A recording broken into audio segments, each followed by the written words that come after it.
I request students to switch off their mobiles or maybe put it on silent. I've done that. Thank you, Professor Bansal, for that introduction, and also Professor Rajpal and the entire community for inviting me today. I will take about, say, 25 to 30 minutes to basically say whatever I have. And then I'd like to hear from you and all the questions that you perhaps have. I'm happy to field questions on any topic. You can ask me questions on media and whatever is happening around us in the country and overseas. Happy to field questions on that. You could also stop me at any point if there's a burning question that you think can't wait. No problem at all. I'd like to start off by saying that whatever I'm going to say now is really something that I have distilled out of my career of now about 16 years. And as I joined Infosys and then NDTV, and these are the only two companies I really worked for, this is what I have come to realize over the years. So in a sense, this is a code that I live by, and hopefully you will also find it beneficial because this is, as I said, a distillation of what I have experienced in my 16 years.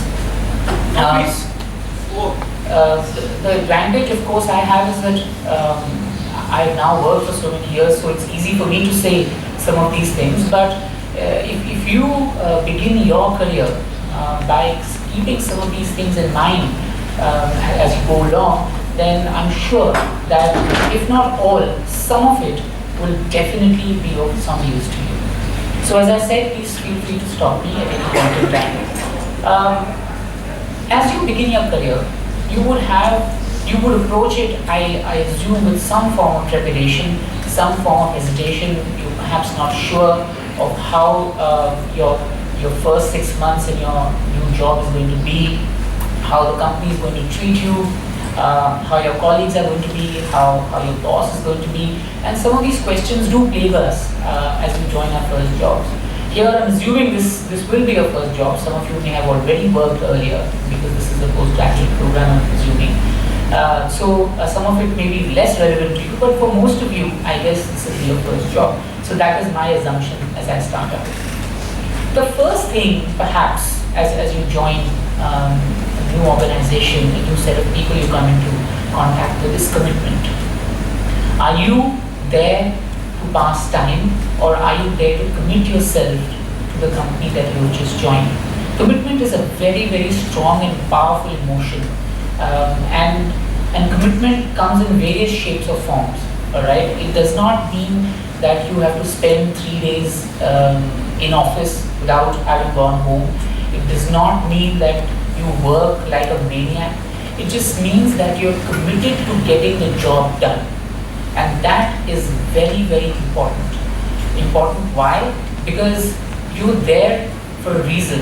And if you understand what that reason is, and you're able to commit your time and effort towards that, that leads to commitment. And that's the first thing and the most foremost thing any company or organization or anywhere you work, in fact even this institution, would expect out of you. Commitment to the cause. And that you can display, for instance, by being on time, by doing whatever is given to you in the assigned time, by making sure that you keep people informed, by communicating well, and most importantly, by treating all your colleagues and people you work with dignity and respect. That all of this encompasses commitment.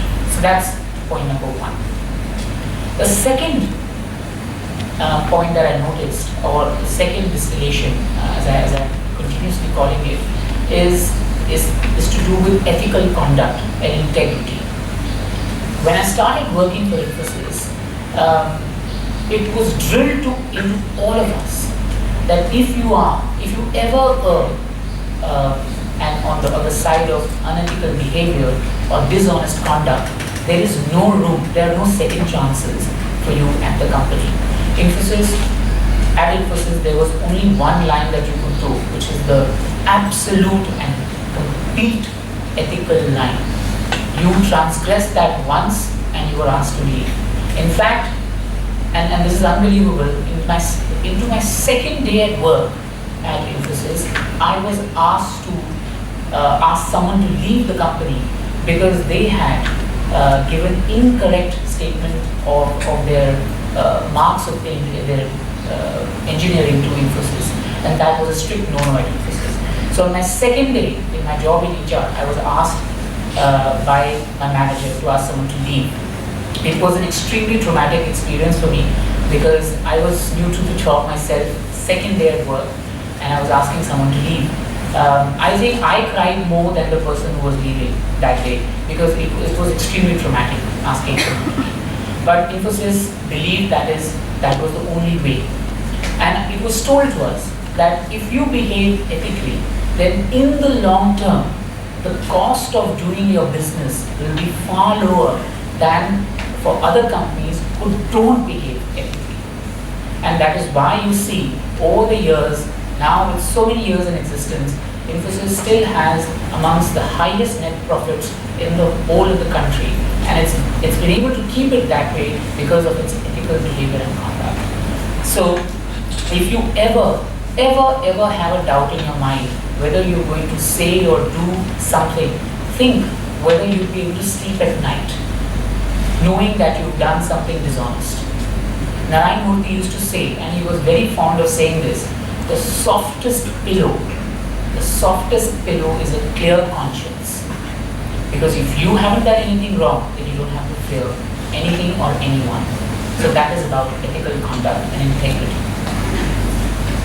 The third and the most misunderstood of all values and expectations that the company has is speed of your execution. There are times we all love to procrastinate. Do you know what procrastination is? Delay. Yeah, delay. So looks like you have a beard in your catch and you remember your vocabulary. So procrastination is delaying for no reason. And we love to procrastinate. If we have to do our homework today, we'd rather do it tomorrow. Right? If we have to submit something tomorrow, then we'd rather do it next week. I don't know why we do it. All of us as humans do it. But at a workplace, speed defines who you are. Okay? You gain respect, you gain a lot of applause and plaudits by performing your tasks well ahead of time. And speed on its own perhaps is not enough, but accuracy is equally important. So you're able to deliver your tasks with speed and accuracy will determine how far you will go in your career. And you will be singled out. I'm sure any company worth its salt will single out people who are performing their tasks with speed and accuracy. And that, for B school students, is essential because most of you will be on the business labeling side, on the corporate side in your companies, and their speed and accuracy is of prime importance, more than anything else. How many of you have a natural affinity towards numbers? Just a show of hands. Numbers. You understand arithmetic, math, things like that. How many of you? Naturally, engineers? you like it. People from accounts background. Well, let me tell you, this minority is going to do much better than the majority. Because numbers and developing a natural affinity to numbers is crucial in all your career. Whether I'm in HR or you may be in marketing or maybe in finance or maybe in legal or wherever you are, or in manufacturing or in operations, your understanding or development of understanding of numbers is going to be absolutely essential to you becoming a thorough professional. Companies expect that from day one. How well do you understand numbers? How well are you able to draw inferences from numbers? How well you're able to put numbers together to draw out meaningful conclusions is critical to your success. So if you don't understand numbers or you feel intimidated by numbers, the time to get rid of that fear is now. Because as soon as you step out of this institution into the corporate life, you will find that numbers are everywhere. And if you notice what's happening in the world outside, things like big data, analytics, these fields are becoming increasingly important. And their importance is because numbers tell you what most other things won't. Again, I'll take Narayana Murthy's example. He used to say this very often to me personally and to many of my colleagues, because when we joined Infosys, it was a very small company. When I joined Infosys, it was all of 5,000 people, and there were only 10 of us in HR. Just to give you what it is right now, it's about 2 lakh people, and there are about 2,000 people in HR. So that's what Infosys is now. So many of us had the good fortune of interacting with Murthy on a daily basis, and he used to tell us, all of us, in God we trust, everybody else has to bring data. He would not even listen to you if you didn't have numbers to back up whatever you were saying. So if you went to him and said, sir, the attrition has become very high because of this reason, he would ask you, what do you mean by high? He would ask you, what does high mean? How have you benchmarked it? What is the industry benchmark? What is the global benchmark for high? So don't give me perceptions and your own perceptions of what high means. You should tell me what high actually means by bringing in data. So that was Murthy's way of telling us that if you don't understand numbers, then you don't go in front of him and give him your perception, because that was unacceptable to Murthy. So therefore, the point I'm belaboring at this time is to tell you this, that if you don't, or if you fail to develop an affinity for numbers, if you fail to not recognize numbers as, or put numbers into your top 3 priorities in terms of understanding and appreciation, then you're doing yourself a great deal of injustice. So please don't do that, is my sincere plea to you at this time. Now I can't read my notes. That's my other smaller problem. Right.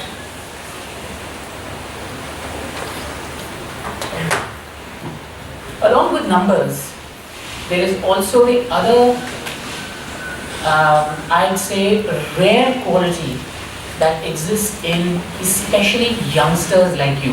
And I'm sorry I'm making a sweeping generalization, but I'm taking the liberty of doing that because I meet and interview and come across and work with many youngsters like yourselves. And that quality is attention to detail. If you're not detail oriented, if you're not writing your papers with your full heart and mind in it, if you're not revising it, if you aren't correcting your, dotting your I's and crossing your T's and getting your punctuation and grammar right, nobody's going to respect you. So if you bring some data to me and it is riddled with errors, simple errors, then nobody's going to respect you. At least I won't respect you. If you get me an Excel sheet which has no serial numbers in it, I won't respect you. And these things, I'm not talking about strategic high-level expectations of you right now. This is basic expectation management. If you have a PGDM, if you have a degree in management, the first and the foremost thing that I'd expect you to do is to at least be detail-oriented, to understand what you've written yourself. There are times when I've been given papers to read that others who prepared them don't know what they're about. It's just given to me. And that is unacceptable. Because if you aren't sure of what you delivered, how can you expect others to understand? So that is crucial. Attention to detail is the most rare and yet the most essential quality that you must work on developing as you study for 2 years in this institution, because this is the time. I come to the next quality. And again, this is a very rare quality of finding youngsters, because all of you are extremely heady, aggressive, assertive professionals. And that is the power, and I call it the power of owning up to your mistakes. You will commit tens and thousands of mistakes, but can you and do you have the wisdom of raising your hand and saying, yes, I made that mistake, and I accept it and I commit to correct it? If you are able to do that, I'm telling you, the amount of plaudits you will get for being a professional is phenomenal. And I'll give you an example. a week into my joining at NDTV, my first task was to correct the pay advice. You know, pay advice, who gets what kind of pay is given to the payroll section, and they process salaries for people. So instead, a colleague of mine, instead of putting in say 20,000 a month, he put 2 lakhs a month in the pay advice. And the person who was supposed to receive this pay was extremely happy to have received their entire year's pay in the same month. But this person was a thorough professional, and he came up to me and said, listen, I think you've made a mistake. I have got 2 lakhs a month instead of the 20,000 I normally get, so there's a problem. And we discovered it, and we discovered that the person who made my advice, my colleague, made an error, and I failed to spot it. Okay. This matter was blown up, like most matters in the corporate world are, and it became extremely political because we paid more money to somebody and we had to recover it. And it went right up to the chairman of the company, who said, what on earth is going on? And therefore, I mean, I saw no way out and to put up my hand and say, we made a mistake, it's an honest mistake, we'll recover the money, we're all the wiser, and we will ensure that salary advices are sent on time and they are accurate. That's the day Pranay came to me and said, listen, in my 10 years of having worked in NDTV, I have rarely seen people putting up their hands and saying, I'm sorry, I made a mistake. And mistakes happen all the time. So owning up actually means that you tell people you're there for the long term, and you're able to, you're man enough, and I use man in both senses of genders, to own up and move on. So owning up is a very rare but very essential quality that you must have. And there is something that Professor Bansal was actually telling me about, and I'm so glad that he mentioned it because I have it in my notes already, which is humility. Okay, you're here in this institution, and you know your place in the world. Okay, you know what you can expect when you leave this institution, and you must realize and you must keep your expectations accordingly. You must know what you can deliver, you must know what your limitations are, and you must adhere to those at all points in time. If you don't display humility, if you're always aggressive,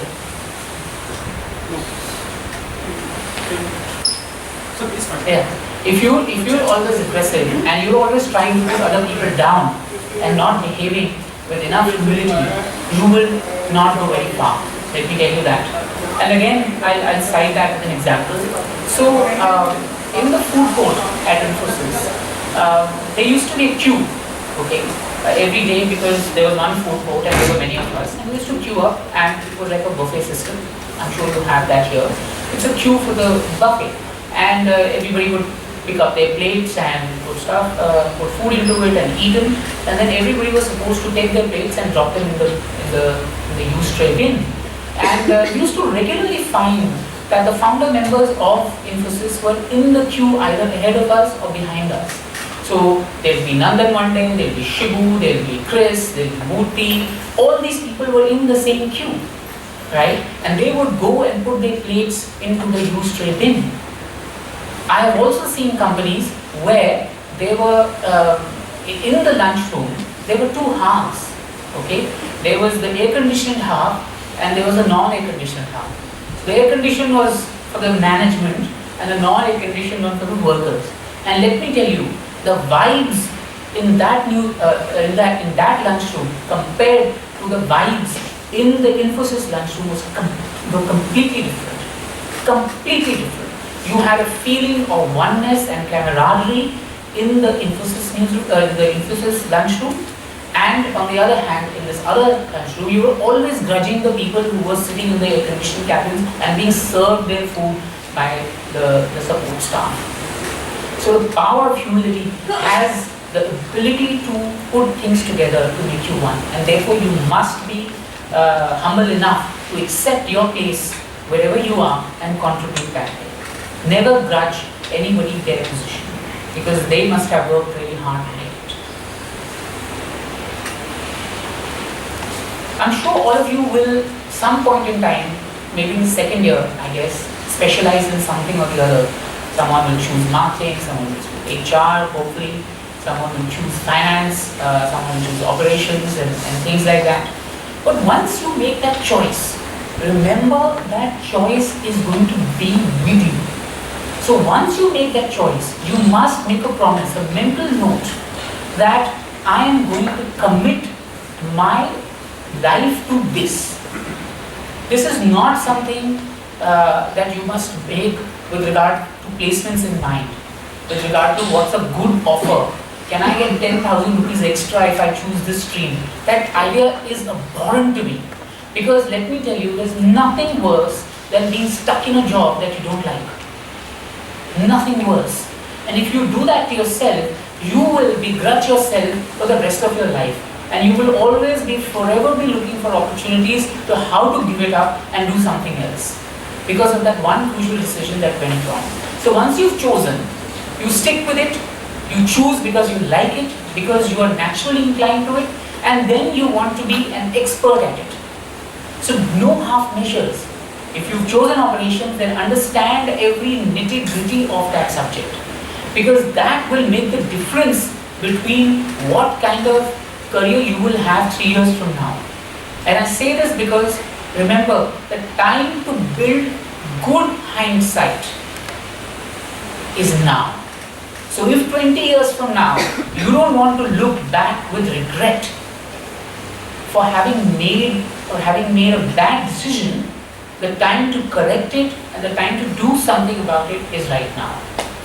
So look 20 years ahead, gaze into your personal crystal ball and make that call. Because that call will impact you 20 years from now. Remember, you're going to work for at least 35 years, and that's a long period of time to be doing something that you don't like. Okay? So that's about domain and functional expertise.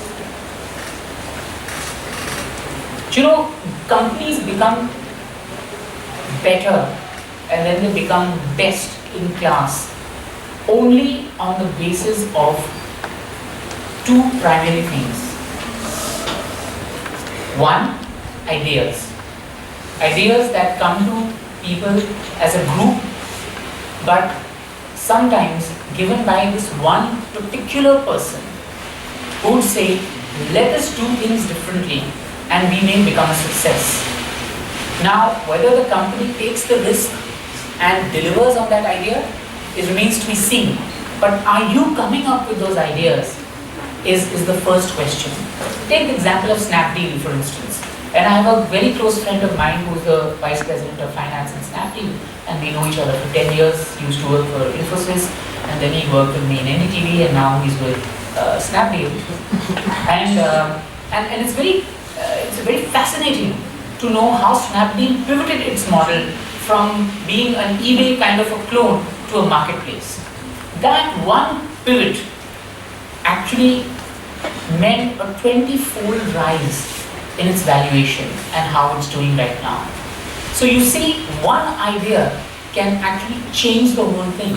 So therefore, constantly you must be scouring for ideas, noting them down, and giving it to people who can make decisions.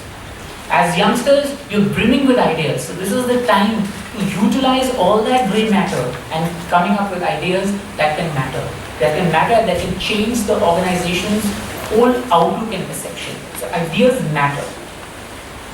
And the second thing, as I said, that makes or breaks a company is going the extra mile. Again, going the extra mile does not mean that you're spending 2 days in office and that you're basically working your ass off. It does not mean any of that. It means just one simple thing. Are you helping others becoming successful? That is what going the extra mile means. If your colleague needs help, are you going there proactively to say, listen, I can give you a hand with that, without them asking? Because people feel a certain sense of hesitation in asking for help. They feel their pride, their ego is a bit hurt because they want to do things themselves. But if you ask for help or give it without being asked, then that separates you. That means you're going the extra mile. Okay? Again, give you an example from the news setup. You know, there are times when reporters are out in the sun, waiting for their bite, waiting for their story, waiting for a minister to give them an interview, etc., etc. And they always have this mic in hand. But what you don't get to see is there is a cameraman with a huge camera on his shoulder, and he has a bag on his shoulders which has all his kit, and he has to stand with the reporter. The reporter has the microphone and the cameraman has all this paraphernalia. There are times when we've had to rush cameramen to hospitals because they fainted in the sun, they couldn't take the load, and etc. So, I'm telling you, I regularly call reporters who help their cameramen hold the bag, pick up their tripods, pick up their kits, pick up their big satchel bags. Those are things that that separate good journalists from great journalists. The willingness to go the extra mile and to help their colleagues. Then the last two perhaps that I would come to, and then I will open the floor for questions. And this is something that I've spoken in great detail already, is teamwork. I know, I understand your natural desire to stand out, your natural desire to showcase what you've delivered as an individual. But remember, individuals would never be anybody without their teams. A Shah Rukh Khan won't be a star without the directors he's had. Okay, and therefore nobody can underestimate the power of a team. When Bhargava goes and anchors a show, let me tell you, every show that she anchors, there's a team of at least 30 people behind the scenes. From the producer to the script writer to the director to the person who mics her up to the person who cleans the table, the person who puts the chair there, the person who lights the set, the directors, the bulletin producer, the CG operator, the audio mixer, the vision mixer, and the output editor. All of these people are working behind the scenes. We see one Bhargava and we think, wow, what a great journalist she is. But what we don't see is that that set looks brilliant because some graphic designer came up with this brilliant scheme and decided to bring it to life. You see? So, and let me tell you, when elections happen these days, well, in the good olden days before the electronic voting machines, it used to take 4 days for election results to be declared. Okay? Because you manually count all the, the paper ballots. But these days it's all electronic. But remember, it is certainly not electronic. Even to this day, at the counting center, there would be there's a board on which all of these results are written, and there are people from news agencies who copy these results and then relay them back to the newsroom, and then they are put onto computer systems and then relayed live. Okay, so it's still a lot of manual work. So you might see numbers flashing up quickly on the screen, so many leads coming in, etc., etc. But there's an army of over 100 people that work constantly for the 7 or 8 hours bringing these results. So the power of teamwork can never be underestimated. And you will learn that because I'm sure you will work in groups, do your group work and projects and things like that. And institutions like these will place a lot of emphasis on teamwork.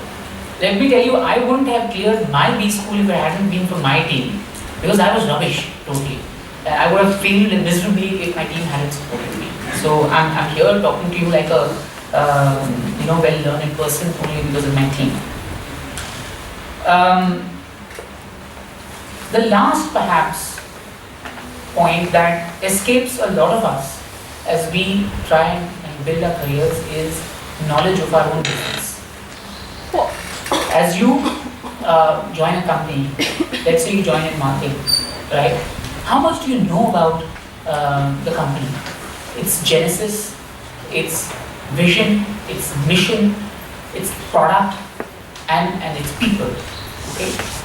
I can tell you from my own team, there was this person who worked with NDTV for 3 years in HR and hadn't even gone to the studio once to see how a news bulletin is done. That is criminal.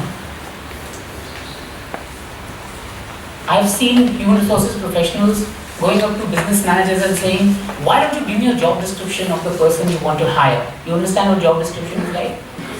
right? So and I find that abhorrent. I'll tell you why.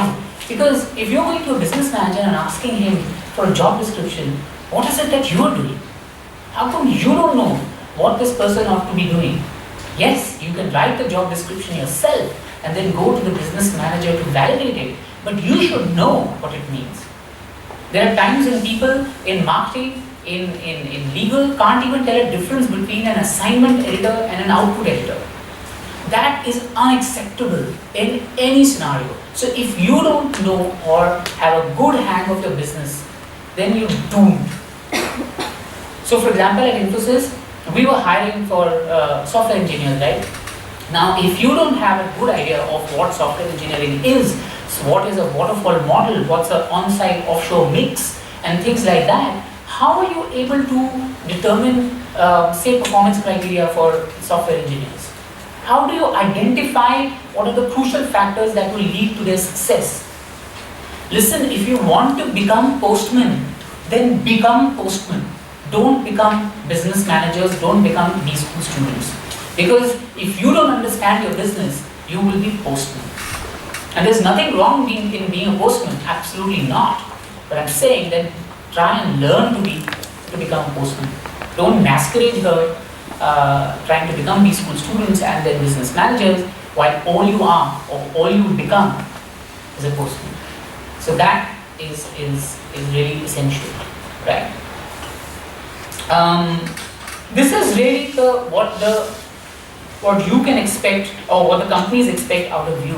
And I'll just take a minute to elaborate on what you can expect from the companies and what you should expect from the company. You should expect to be treated with respect and dignity.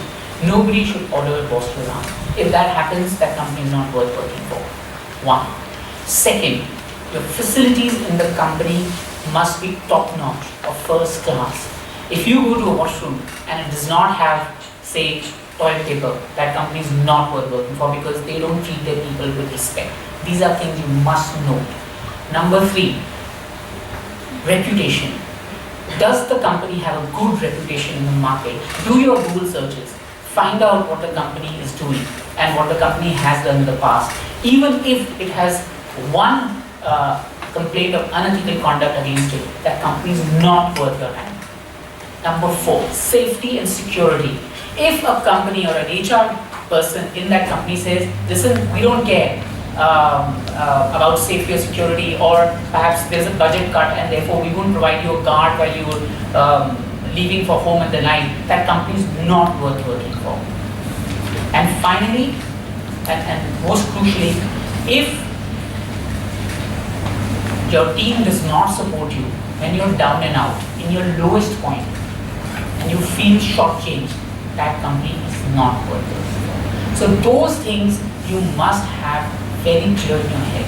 And let me tell you, if you lower your standards or the standards that you expect from your company, nobody can help you, because then you will get used to mediocrity.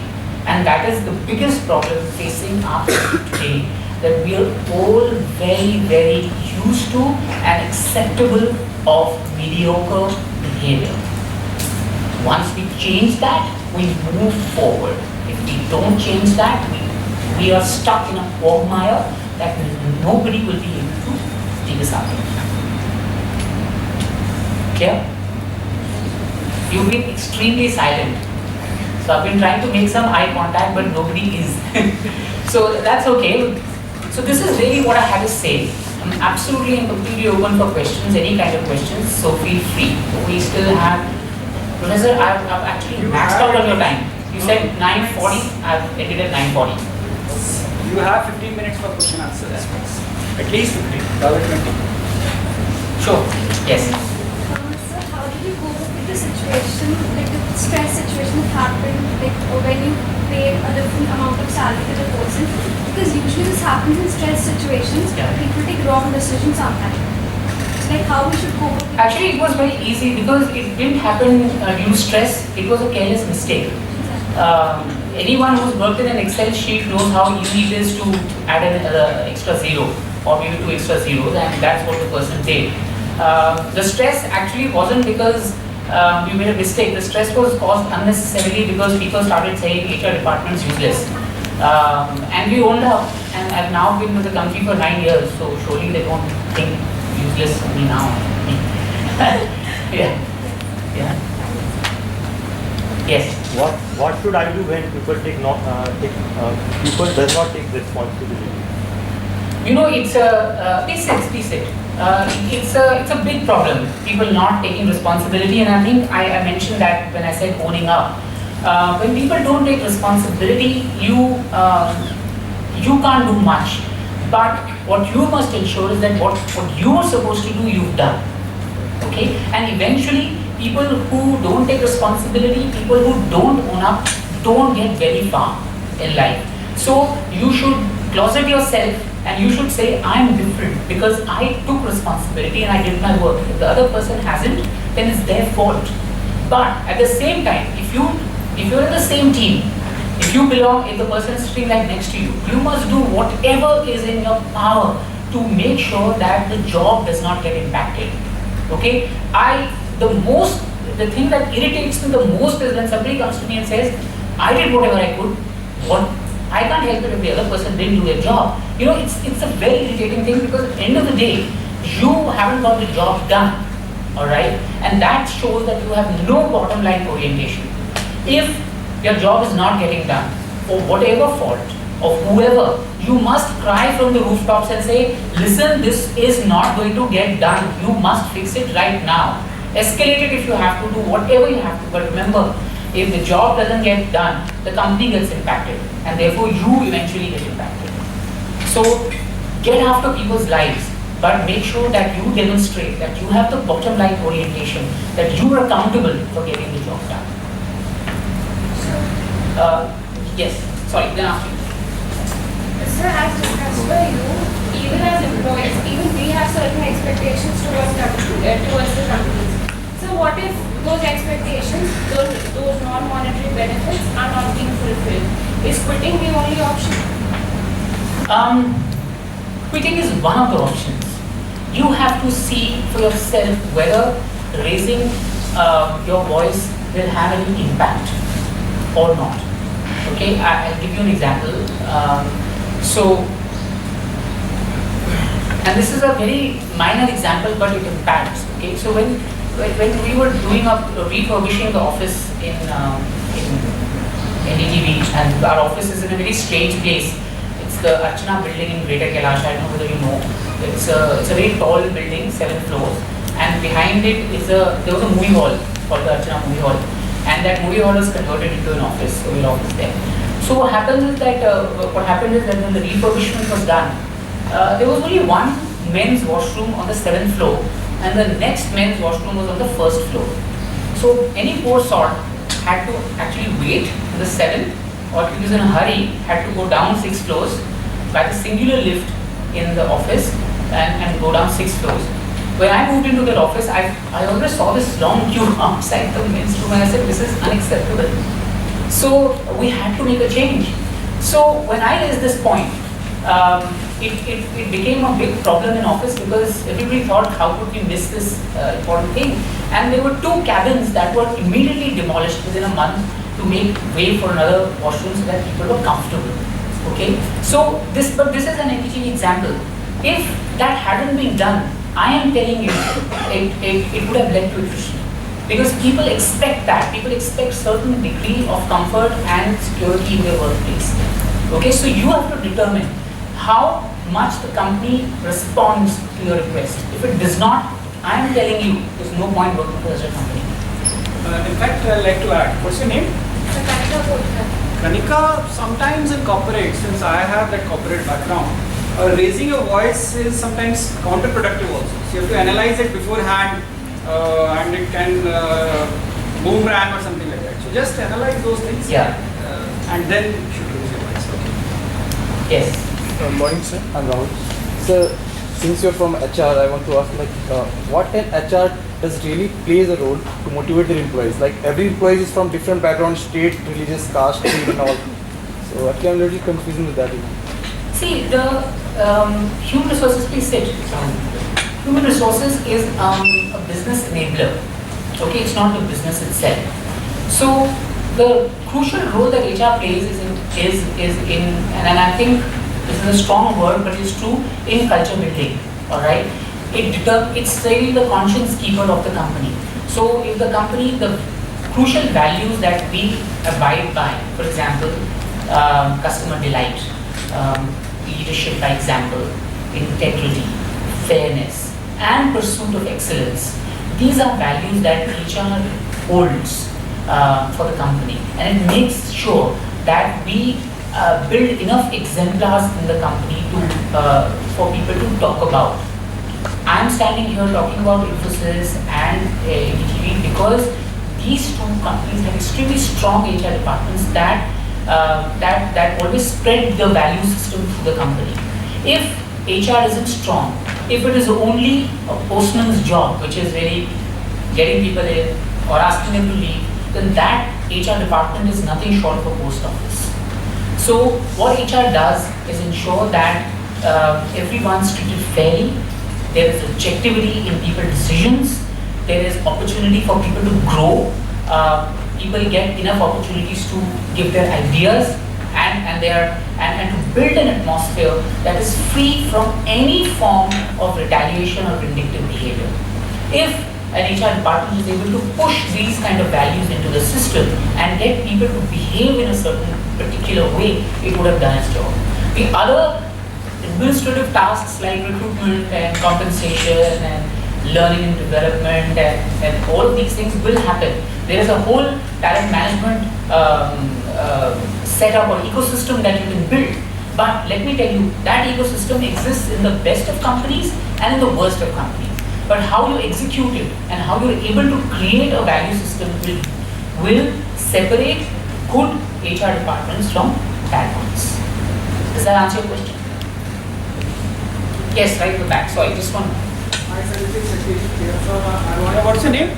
Yes, please. Yes. So, my question is, if I have been given a chance to either join a startup or a well-established company, which one to opt for? And what are the things that I have to do? It's a very good question, and let me try and tell you from my experience. Please sit. It all boils down to what kind of person you are. Okay? In a startup, you would find that you will sometimes have to hunt for a chair to sit on. Okay? You won't have a desk. You rarely will have a phone. You won't have transport. You sometimes will run out of things in office like paper. You're forever looking for money. You're never profitable. And most of and you will find that every day you come into office, there will be a different colleague sitting opposite you. Okay?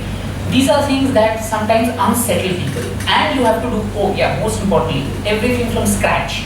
So for example, if somebody says, we should make a presentation to X investor, then you will be told, why don't you make it? You have absolutely no idea how to do it, and it will be a first. You will do a good job at it, you will do a bad job at it, but it will be yours. These are the negatives. The positives are responsibility. You have enormous responsibility on yourself. You are empowered because there are only a few people doing the work that is there. That's number two. Number three, the excitement of growing a business and becoming something great. That's number three. Number four, an opportunity to contribute to something in your own way. The intellect that goes into that is extremely different. Okay, see, these are some of the positives. On the well-established company side, some of the negatives I just mentioned won't be there. So, for example, you have a great office, you have gourmet food, perhaps you have a well-established canteen, you have processes and systems in place. You reach your office, your computer is there, your email ID is set up, your phone, everything's been given to you. You have a company car, transport, everything's sorted. But remember, there are systems and processes already in place. If you say, I have a client presentation, somebody will come and give you a template. This is the template. Please use it and make the client presentation. You can't offer 0.5% lower. You can't offer 1% higher, etc., etc. All of these things will be noted down for you. And you are expected to adhere to those systems and processes that are in place. Not that you can't change them, but change takes time. because it's a well-established setup. People thrive in both kinds of setups. Okay, there was a time when I was fed up trying to constantly think of doing new things, and therefore I said I need to be in a well-established company. But there are times I feel it's good to do things my way, and I will start my own startup. So you will keep oscillating between this based on what mindset you have. Okay, so it really, you have to think deep down and come up with your own set of priorities before you take this call. Yes. Sorry, just one more. So since you were talking about ethics, is Nestle an ethical company? Which one? Irrelevant to what actually happened with Maggie. Nestle. Yes. Okay. It's a tough call for me to say. I will respond to it in the context of what I have known Nestle to be. Okay. I have several friends who work in Nestle, who work in Procter & Gamble, who work in Hindustan Unilever, and let me tell you that all of these companies have grown big, massive, by a certain code. Okay, and by and large they stick to it. Nestle is a Swiss company. It's a very, very old company, and my gut is that it has not been unethical. Sometimes you would find that there are standards that vary in different countries that would lead you to believe a company is behaving unethically, but that is not so. So I'll give you an example. When I used to live in London, I lived there for about 4 years, and every time, and this is not an elitist statement, this is fact. Every time I used to come to India and go home, which is in Delhi, and have water from the tap, I used to get a most terrible sore throat. Okay, I couldn't speak for 3 or 4 days, so I had to stop and only had bottled water while I was living there. Because remember, the standards of water perhaps that is available in the tap in London versus Delhi is different. All of us are used to water in Delhi, so nothing happens to us. But the moment you live in a different environment, things start popping up. But does that mean water in India is polluted and contaminated? Answer is no. All of us are here, hale and hearty. But it depends on what your situation is. Now, for instance, we're reading reports that the food regulator in the UK said Maggi is safe. And the Canadian food regulator also said Maggi is safe. Maggi from India is safe. So does that mean that we should believe that and not our own food regulator? The answer is no. We should live by our own standards. But that does not necessarily mean that Maggi or Nestle is unethical. And for example, the Supreme Court or the High Court has said that Maggi can be exported if Nestle wants. So this is double standards, You won't allow people in India to consume Maggi, but you can send the same Maggi pack to any other country in the world to be exported if they like. Okay, so it's the matter is not yet settled. So, but I, in my gut, don't think Nestle is very unethical, purely from my experience of so many years of being a consumer of Nestle products. Just 1 second, there's a question there. Yes. My name is Priyanka. Yes. I wanted to know about what basically the company wants. I just want some key points when a company is looking for HR personally. What all qualities do they expect from a person? Okay, that's a very good question. Thankfully, somebody's asked a question on HR. See, there are a lot of people who come to me in an interview and I ask them this very fundamental question. Why do you want to be a human resource professional? And the answer I get the most often and the most irritating answer, it is, I'm a people's person. What does that mean? Let me tell you, the most irritating thing in our lives is other people. Okay? So, the thing that irritates you the most, somebody honking from behind, somebody spitting on the road, somebody digging the road soon after it has been laid. Okay? People, most irritating. Dogs never irritate us, do they? Every time you see a dog, you say, oh, good, good, good. And every time you see a person, you say, what? Yeah? So, it does not require you to love people wholeheartedly, even if they are terrible and horrible. to be in HR? Number one. Okay? What you must, however, have is the proclivity or the inclination to make a difference to people's lives by your work. Okay? You should value, as I said, these values of fairness, of objectivity, of leadership, of integrity, to be good in human resources. You must have a high degree of patience, of tolerance, of as I said, making the desire to make a difference to others. That is what will separate good HR people from mediocre HR people. Okay? And last but not the least, you must know your subject. I find it very demeaning and very insulting when somebody from finance comes and says, "Oh, HR mein kya hai? To koi bhi kar lega." I mean, I find it abhorrent when somebody from finance comes and says this. So I actually last year asked them to do the entire compensation review for the company. I said, "You do it." And the answer was, "Listen, we only give the budget. We don't get into this mess." I said, "So then have some respect for people who do get into this mess." Okay? HR requires a high degree of domain expertise. You must know what a Black-Scholes model in ESOP valuation is. You must know what assessment center is. You must know what a competency-based interview is. How do you, if you don't know these things, you can't be a good HR professional. And when I'm interviewing a youngster like yourself or anyone who's fresh out of B-school, I go hammer and tongs at what you've learned. Because the worst thing you can do is go through this 2-year period and then have no idea what to do in HR. And just wing it in the interview by saying, "I'm a people's person." Moment somebody says I'm a people's person, I switch off. And the interview ends in 3 minutes flat after that. Yeah? Does that answer your question? Yes. Actually, it's a very raw nerve with me, this question. Yes. So just 1 second, I've now seen her first. Sir, I have a question. Do CGPA really matters? If a person has set, I would like to set a situation. You have been told to hire a candidate, and your company has also set you a criteria that the candidate should have 60% or 75% overall. And you What's said your in name? the interview. What's your name? Neha Gupta. What was your CGPA previously? Please continue.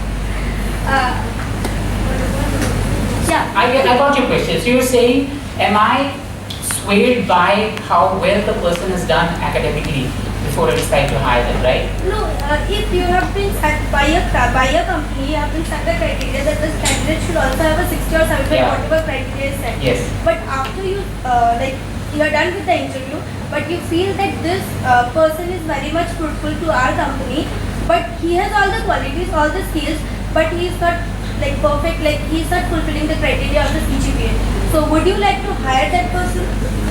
It's a very good question, and that's the difference between a startup and a well-established company. In a startup, I won't care. I would go by what my gut tells me in the interview. This person can crack it. Doesn't matter if the person hasn't got the CGPA or whatever, 60% or whatever. In a well-established company, at Infosys, for instance, we go to the campus. We give everybody a test. People who are allowed to take the test are the ones who got 70% and above. So I don't even get to meet the people who are below 70%, right? They take the test, they clear the test, and I meet only those who have scored 70% and have cleared the test and have made it to the interview. So the funnel becomes narrower with these things, okay? So companies do tend to, see, everybody's in the market for great talent.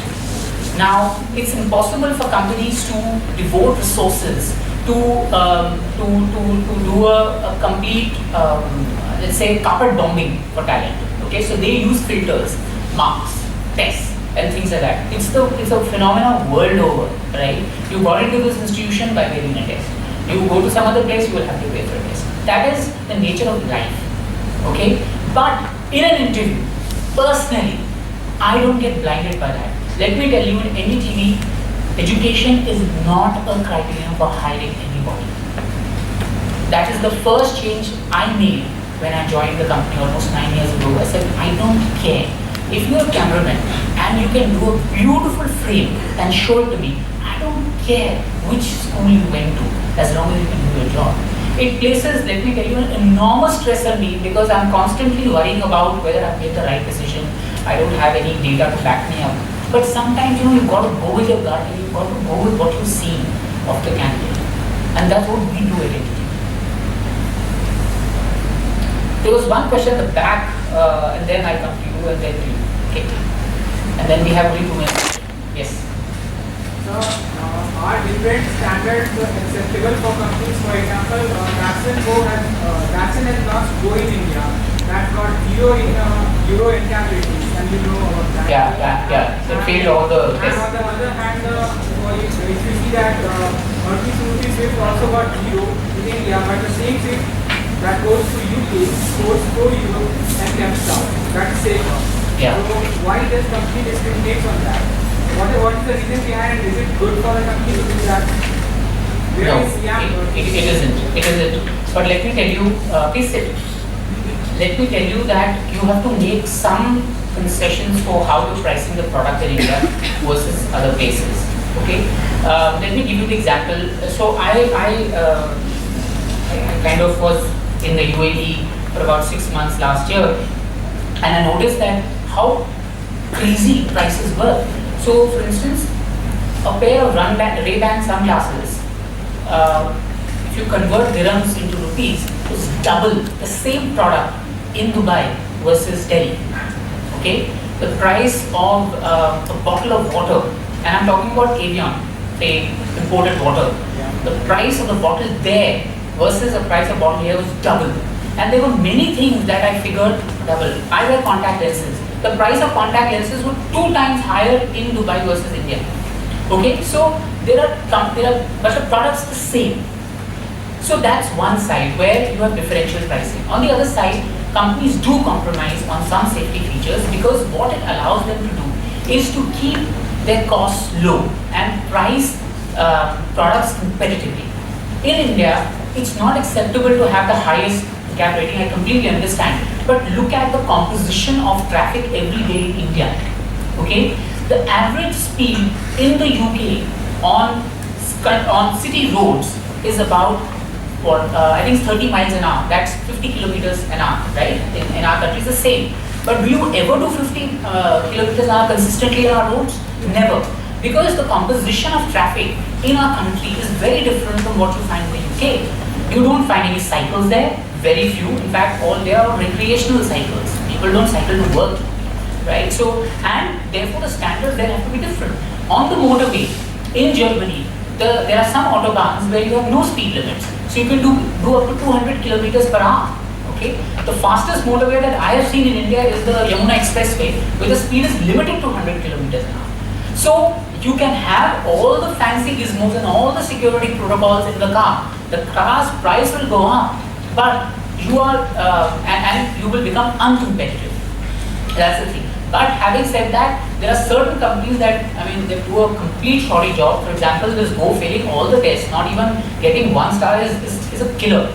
Okay, it means that every time you crash your car, you will most likely die. And that is why you see what the Go's sales figures are.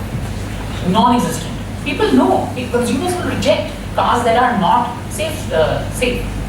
So it's up to us, really, to reject products that are third rate and buy the ones that are good. But then you have to pay for it. So it's all a market kind of a force. So your question. When people make groups in a team, how can I overcome to solve this? Oh, I see. You mean they make kind of cliques and small groups and all of that? It's a very good question. In my career, I have also been on the other side, an outsider. In my preschool, I was heavily ragged. Thankfully, ragging is banned now.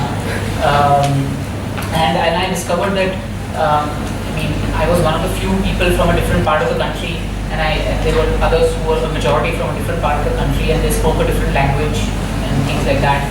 They had different curse words also, which I could understand. So I felt kind of this, but remember that you are your own person and you have your own qualities. So to what extent are you getting impacted by that behavior?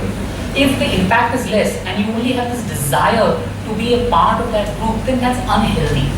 Okay? Because there will always be people who don't like you, don't appreciate you, but there will always be others who will. So you have to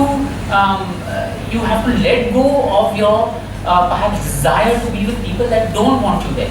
Why do you want to be with those who don't want you there? It's something that it befuddles me, but we always want to do that. You know, it's for some reason. But there will always be people who would want you to be with them. And I think the mindset, it's up to us how we shape our mindset to be with those who we're comfortable with, as opposed to running after people that don't want us there. It might impact you professionally or academically, but in the long run, you're a more self-assured and confident person. Time. Professor Bansal says, time. So, no more questions? Oh my God, there are 3. One last question. Last question you haven't asked earlier, right? So I want to know the scope of HR as compared to finance and marketing in terms of getting a job. This is a very dangerous question. Dangerous because no matter what I say, your colleagues are not going to like me. So I would be completely politically safe by saying that you decide what you like. Okay? I haven't suffered because I chose HR in my career, I have to say. Okay? And I'll tell you, and this may sound very pompous, but at NDTV I have 2 roles. And the other role I don't even mention it, but now that you've asked, I'll mention it. I'm the operations controller at the company, which means that every cost item, everything that we're spending on, all our budgets, all our expenses have to be routed through me. Okay, whether they're HR or they are news gathering or they're anything, I can enter any department and say, listen, you can't spend so much money, you have to, you can't. This program can't work. So it really depends on what you do with where you are. And I didn't just get this role. I basically went to every department and said, listen, the company is not making money, you have to cut down, etc., etc. Because I was head of HR, I was kind of in a position where I could go and take these liberties. And then the CEO said, fine, you decide, you become the controller. And therefore now this role got formalized. Okay, so it doesn't matter as you become, when you rise in your career. From marketing, you will have become the CEO. Okay, from finance, you may become, let's say, the legal head as well. At Infosys, the head of finance was also the head of HR, right? I play 2 roles. So your career tends to move in myriad ways, and you should be blinded by which is a better career prospect to begin with. As I said even earlier, if you get stuck doing what you don't like, you are not going to be very good at it. Maybe very good at it, but the chances are, the probability is you won't. That's all I can say. Other than that, I will be politically safe.